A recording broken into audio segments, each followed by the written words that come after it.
Hello दोस्तों, स्वागत है आप सबका संकल्प मैथ के यूट्यूब चैनल पर। जाने अपना उत्तर प्रदेश की सीरीज़ में ये दूसरा वीडियो है। पिछली वीडियो में हम लोगों ने देखा था कि अपना उत्तर प्रदेश किन किन राज्यों से बॉर्डर टच करता है और कौन कौन से देश, कौन कौन से यूनियन टेरिटरी से बॉर्डर टच करता है। हम लोगों ने देखा था 8 राज्य, 1 यूनियन टेरिटरी और 1 देश से बॉर्डर टच करता है। और इसी तरीके से हम लोगों ने ये भी देखा था कि जनसंख्या की दृष्टि से पहला और क्षेत्रफल की दृष्टि से चौथा स्थान है उत्तर प्रदेश का। फिर उसके बाद में हम लोगों ने देखा था इसका नाम, पूर्व नाम संयुक्त प्रांत, पुनर्गठन में 1 नवंबर 1956 को, राज्य दिवस 24 जनवरी को मनाया जाता है। इसके बाद में हम लोगों ने देखा था कौन कौन से ज़िले किन किन राज्यों और देश से बॉर्डर शेयर करते हैं। इसके बाद में हम लोगों ने कुछ स्टैटिक चीज़ देखी थी कि सोनभद्र जो है 4 राज्यों से और सहारनपुर 3 राज्यों से बॉर्डर शेयर करता है। दक्षिणी बिंदु छत्तीसगढ़, पूर्वी पश्चिमी बिंदु बिहार और हरियाणा है और सबसे बड़ा ज़िला खीरी है। और हम लोगों ने देखा था उच्च न्यायालय इलाहाबाद, कुल मंडल 18, कुल जिले 75, विधानसभा द्विसदनी, विधानसभा परिषद के सदस्यों की संख्या 99, विधानसभा के सदस्यों की संख्या 403 और लोकसभा के सदस्यों की संख्या 80 और राज्यसभा के 31 हैं। एंग्लो इंडियन को हटा दिया गया है सीटों की संख्या। आगे हम लोग इसी सीरीज़ को आगे बढ़ाते हुए हम लोगों को देखना है उत्तर प्रदेश के बारे में और कुछ इन्फॉर्मेशन।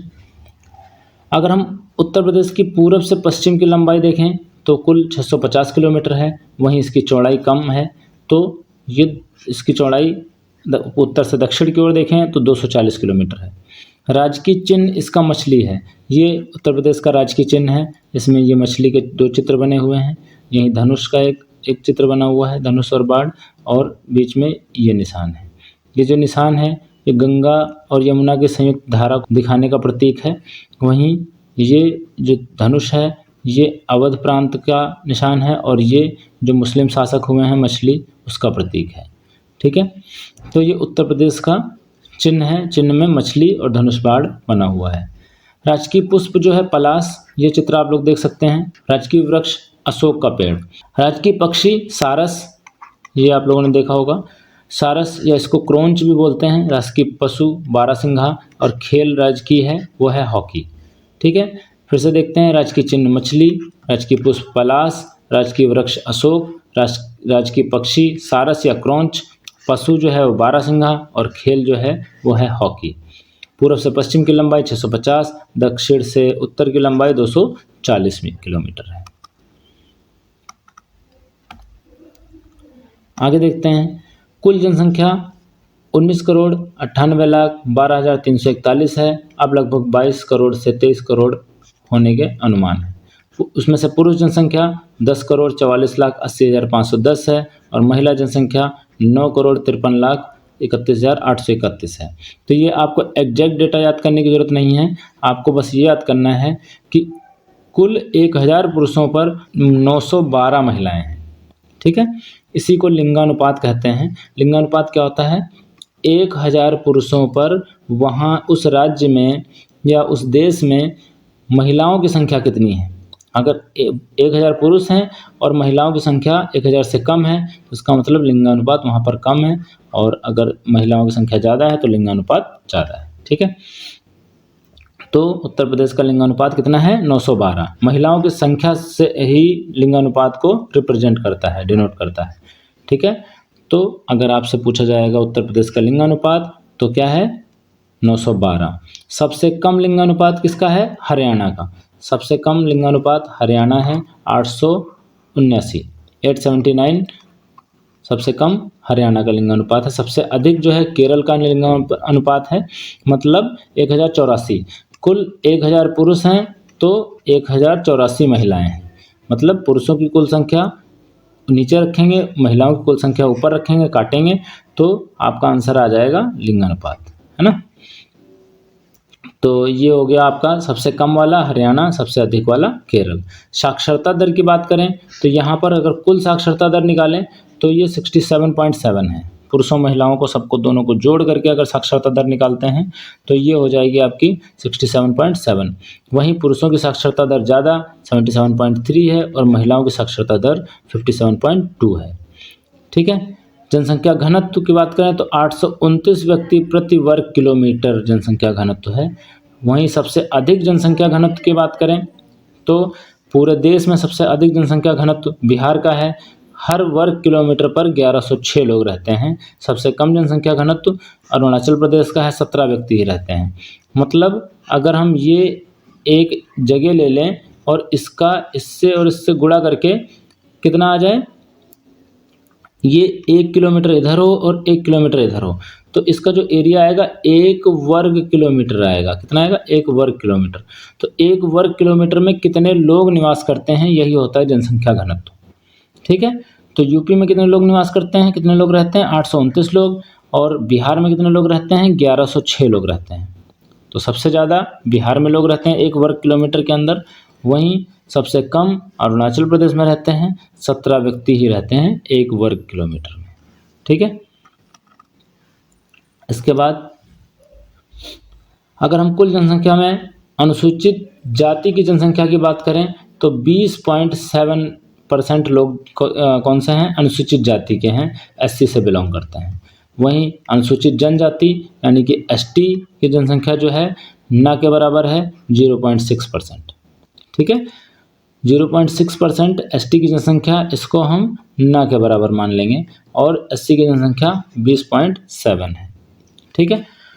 तो इस तरीके से हम लोगों ने देखा उत्तर प्रदेश की जनसंख्या लगभग 20 करोड़, पुरुष की जनसंख्या 10 करोड़, 10.5 करोड़, वहीं महिलाओं की संख्या 9.5 करोड़। ठीक है। लिंगानुपात 912 है, साक्षरता दर 67.7 है, जनसंख्या घनत्व 829 है, एससी की जनसंख्या 20%, एसटी की जनसंख्या 0.6%। सबसे कम लिंगानुपात वाला हरियाणा 879, सबसे अधिक लिंगानुपात वाला केरल 1084। सबसे अधिक जनसंख्या घनत्व वाला राज्य बिहार है, 1106 लोग रहते हैं प्रति वर्ग किलोमीटर में। सबसे कम जनसंख्या घनत्व वाला राज्य अरुणाचल प्रदेश है, इसमें 17 व्यक्ति प्रति किलोमीटर में रहते हैं। ठीक है। इसके बाद में हम लोग देख लेते हैं उत्तर प्रदेश की नदियों के बारे में। उत्तर प्रदेश में गंगा, यमुना, रामगंगा, काली को ही शारदा भी बोलते हैं, घाघरा, गंडक, कोसी, चंबल, बेतवा, सिंध, केन और सोन आदि नदियां बहती हैं।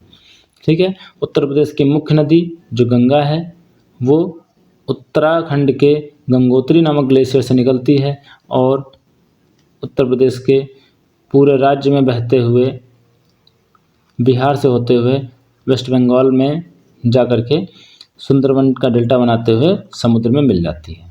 ठीक है।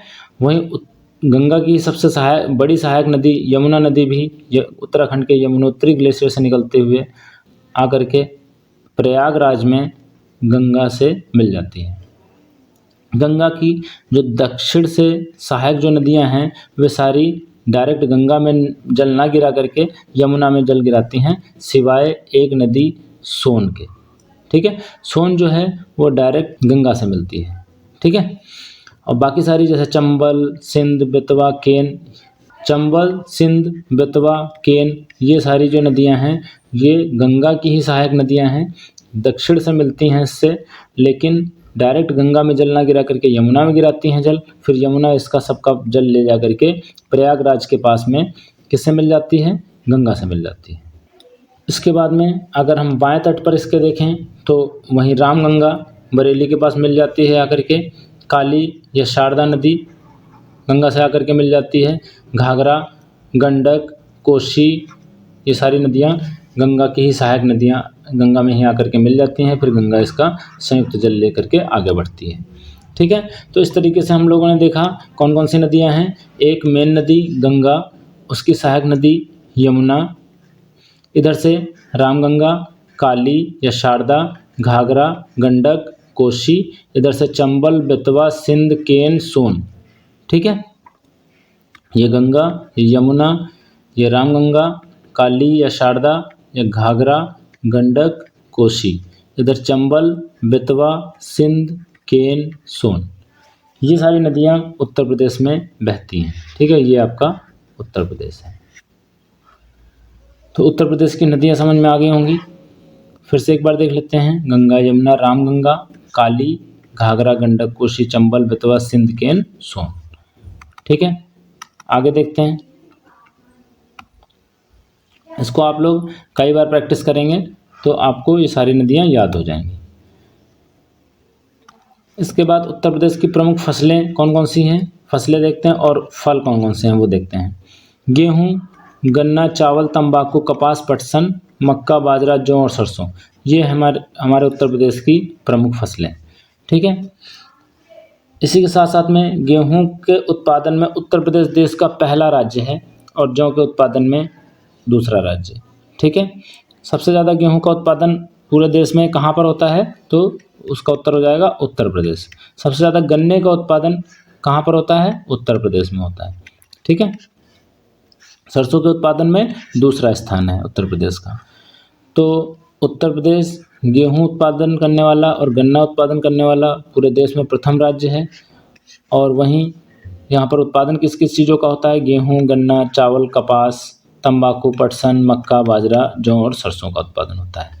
फलों की बात करें, आम, संतरा, माल्टा, माल्टा नींबू के जैसा ही एक बड़ा नींबू होता है, नींबू, अमरूद, लीची और सफ्तालू आदि फल यहाँ का उत्पादन यहाँ पर होता है।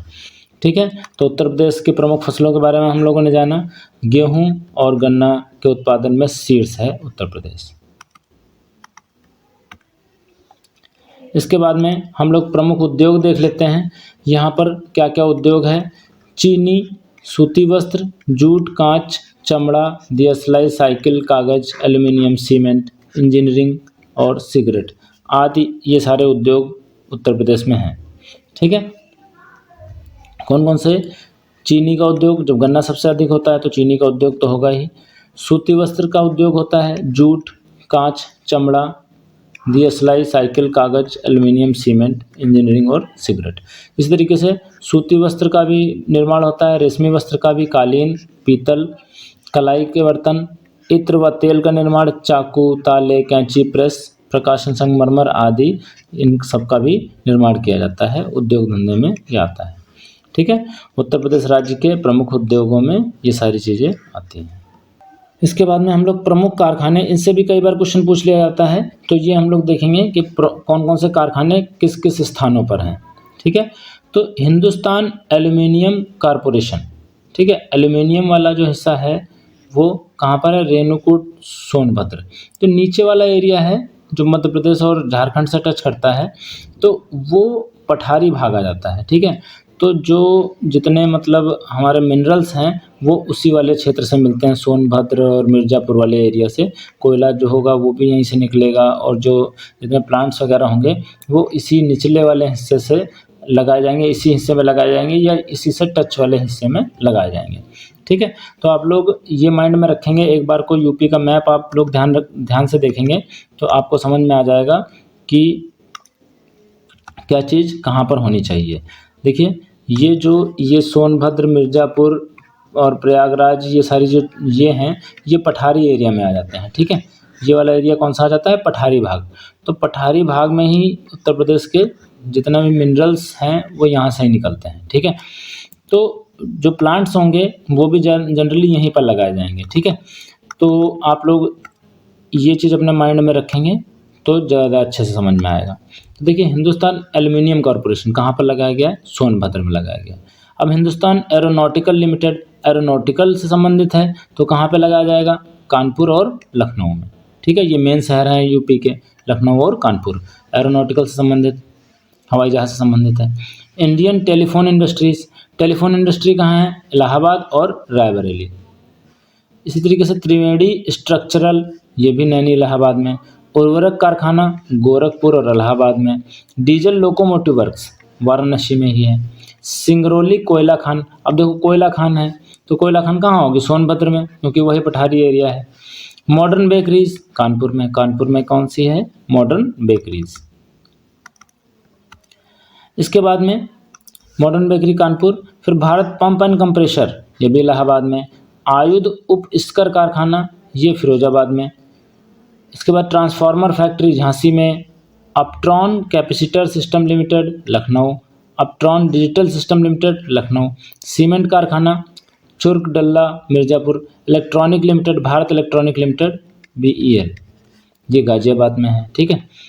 मथुरा तेल शोधक कारखाना, नाम से पता चल रहा है तेल शोधक कारखाना मथुरा में ही होगा।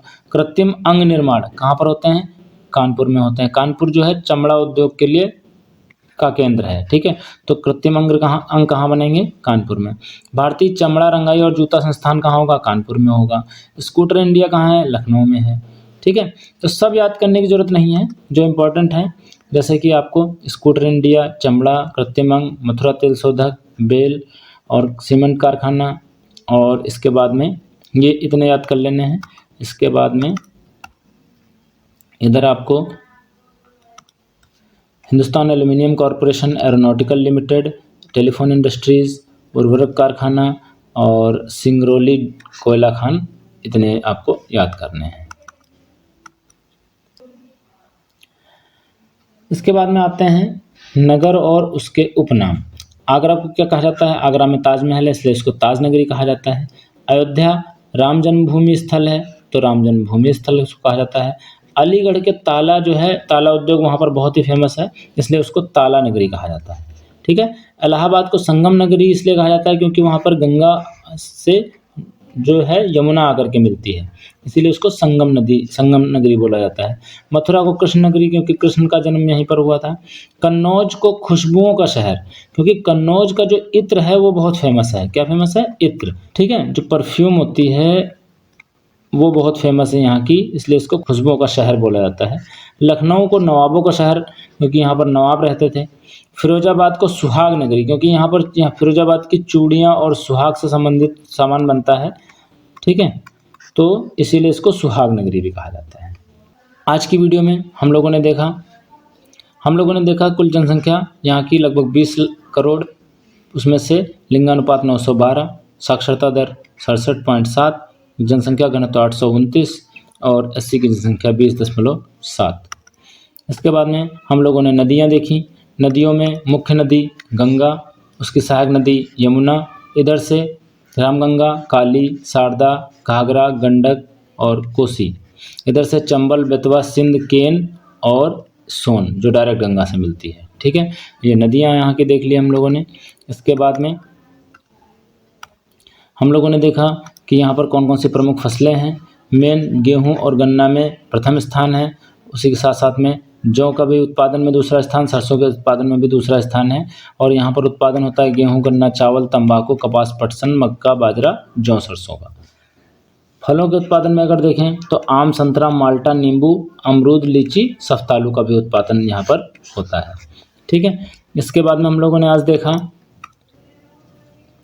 प्रमुख कारखाने, हिंदुस्तान एल्युमिनियम कॉरपोरेशन रेणुकूट सोनभद्र में, एरोनॉटिकल कानपुर लखनऊ में, टेलीफोन इंडस्ट्रीज़ नैनी और रायबरेली में, इसी तरीके से सिंगरौली कोयला खान सिंगरौली सोनभद्र में।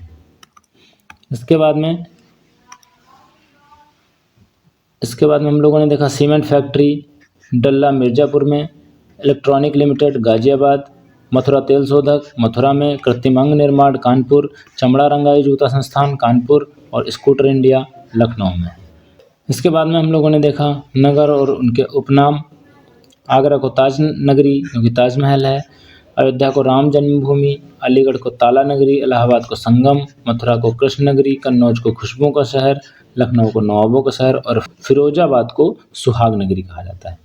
तो आज की इस वीडियो में इतना ही रखते हैं। कोई सुझाव या सजेशन है तो आप लोग कमेंट सेक्शन में लिख करके बता सकते हैं। वीडियो अगर पसंद आ रही है तो लाइक करें। अगर अभी तक चैनल को सब्सक्राइब नहीं किया है तो सब्सक्राइब कर लें।